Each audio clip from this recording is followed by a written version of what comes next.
ئەوترێت دیدگای ئیسلام و ئیسلامی شەر لە ڕاستی داوایە بەرامبەر بە ئنجیل و تەورات و دینەکانی کە ئەڵێ ئەم دینانە دەستکاری کراون و پاشەوەی کە خۆی پروردگار بەزانوە دەستکاری کرا و شوێنراوە.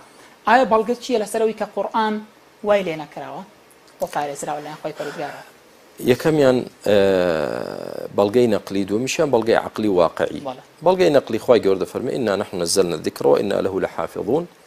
پەروەردگار خۆی وعدی داوەکە ئەم کتابە دەپارێزێ، لە کاتێکدا وعدی نەدابوو کە تەورات و ئینجیل و کتوبەکانی تر بپارێزێ بۆ ئەوەی تاقییان بکاتەوە تا چ ڕادەیەک هەڵگرانی تەورات هەڵگرانی ئینجیل خۆیان پارێزگاری لێ دەکەن، کەچی هاتن دەستکاریان کرد و يحرفون الكلمة من بعد مواضعه كلماتيان غوري وشيان غوري شتيان لابر شتيان بو هنا خوي گەورە وعدی نەدابوو کە تەورات یا ئینجیل بپارێزێ، بەڵام رب العالمین خۆی وعدی داوە کە قورئان بپارێزێ. ئەمە بەڵگەیە لەسەرەوەی کە قورئان پارێزراوە، دلیلی نەقلی. دێنە سەر دلیلی واقعی بە بێنن بۆمان بسەلمێنن کە ئاەتێکی قورئان گۆڕاوە یاخود سوورەتێکی قورئان گۆڕاوە، بەڵکو بەعەکسەوە دلیلی واقعی کە تۆ سەیری ئینجیلکەی دە ئینجیل بێنە سەیریان کە لە بەراوردیان کە تەماشا دەکەی جیاوازی زۆر هەیە لە بینی ئەو ئینجیلە بۆ ئینجیلە، ئەو تەوراتە بۆ ئەو تەوراتە.